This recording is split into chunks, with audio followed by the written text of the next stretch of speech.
Hello everyone, welcome to the next video of our operating system course, and in this video we will be discussing about page faults. तो यार हमने ये तो अभी तक discuss किया है कि जो हमारा सीपीयू है जब वो किसी भी पेज की डिमांड करता है तो बेसिकली होता क्या है, मेन मेमोरी में जो पेज टेबल होती है उस पेज टेबल में जाके उस पेज का फ्रेम नंबर चेक करके वो सीपीयू को डी रेफरेंस किया जाता है एंड देन वो प्रोसेस एग्जीक्यूट हो जाता है। ठीक है, क्लियर है वाली बात। बट एक बात बताओ, अगर मेरा वो पेज अभी तक किसी फ्रेम में एग्जिस्ट ही ना करता हो तब क्या होगा?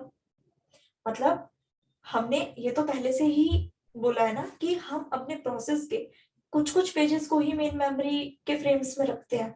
ऐसा तो नहीं है हम सारे पेजेस को मेन मेमोरी के फ्रेम में रख रहे हैं। तो ऐसा हो सकता है ना, सीपीयू ने जिस पेज की डिमांड की है वो मेन मेमोरी में हो ही ना अभी तक। तो उस केस में क्या होता है, जब सीपीयू किसी ऐसे पेज की डिमांड करता है जो अभी तक हमारे मेन मेमोरी के किसी भी फ्रेम में एग्जिस्ट ही ना करता हो, उस कंडीशन को हम बोलते हैं पेज फॉल्ट। ठीक है, क्लियर है वाली बात। तो अब क्या होता है, बेसिकली जब हमें यार पेज मेन मेमोरी में मिलता है तो कुछ नहीं, सिंपल मेन मेमोरी से ही वो सीपीयू को डीरेफरेंस हो जाता है। बट इन केस मेरा पेज फॉल्ट आता है तो चीजें इतनी सिंपल नहीं होती। पेज फॉल्ट के साथ हम कैसे डील करेंगे ये हम देखते हैं, एग्जाम्पल के साथ देखेंगे, एक डायग्राम के साथ। इसमें क्या हो रहा है, बेसिकली ये जब मेरे एक पेज की डिमांड की गई, लेट से पेज 1 की डिमांड करी गई है और प्रोसेस 5।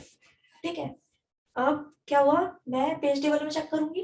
पेज टेबल कौन सी पेज टेबल में? प्रोसेस 5 की पेज टेबल में पेज 1 को चेक किया। और जब मैं देख लूं पेज 1 को, बेसिकली मेरे को कैसे पता चलेगा कि ये जो मेरा पेज 1 है ये पेज टेबल, ये मेन मेमोरी में ये वाला पेज है या नहीं है? इसके लिए हमने ना चीज पढ़ी थी, page entry.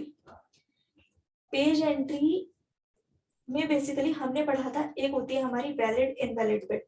Valid invalid bit हमें क्या बताती है कि जो हमारा पेज है वो मेन मेमोरी में किसी फ्रेम में एग्जिस्ट करता है या नहीं करता। अगर वो एग्जिस्ट करता है तो वो बिट हमारी 1 होती है, अगर नहीं होता तो वो बिट हमारी 0 होती है। तो इसी तरह से अगर हमारा पेज 1 मेन मेमोरी में नहीं है तो वो बिट मेरी उसकी 0 होगी। ठीक है, अगर वो बिट 0 होगी, अगर ऐसे पेज को एक्सेस करने का ट्राई किया गया है जिसकी वैलिड इनवैलिड बिट 0 है, तो उस केस में मेरा पेज फॉल्ट आएगा। जब मेरा पेज फॉल्ट आता है तो होता क्या है, बेसिकली जो मेरा कंट्रोल है ना वो यूजर से कंट्रोल कर्नल मोड में चला जाता है।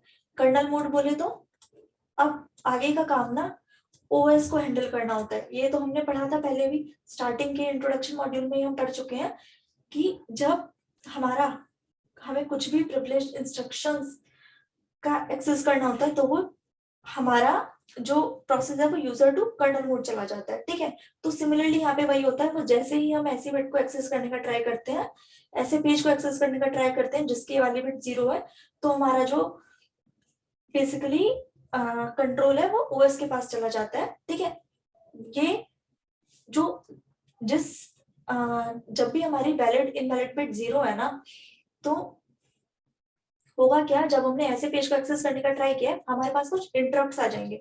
हम यार इंटरप्ट्स बोल दें या उन्हें ट्रैप्स बोल दें, एक ही बात है। ठीक है, तो होता क्या है, जब वो इंटरप्ट्स आ जाएंगे वो हमारे प्रोसेस को ओएस के पास ले जाएंगे।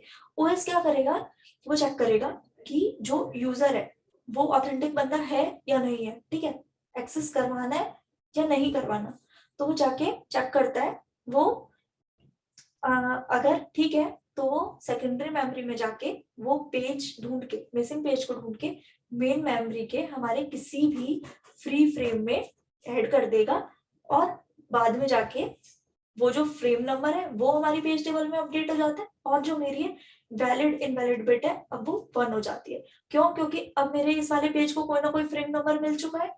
ठीक है, और उसके बाद में क्या होगा, जो मेरी इंस्ट्रक्शन, जो पेज की डिमांड सीपीयू ने की थी ना, वो वापस से होती है। और इस बार क्या होगा, जो मेरा ये जब वो उस पेज की डिमांड करेगा पेज टेबल में चेक करेंगे, पेज टेबल में इस बार वैलिड बिट मिलेगी, और फिर वैलिड उस वैलिड बिट मिलेगी तो बेसिकली मेन मेमोरी में जाके उस वाले पेज को एक्सेस कर लिया जाएगा और डीरेफरेंस करके मेरा प्रोसेस एग्जीक्यूट हो जाएगा।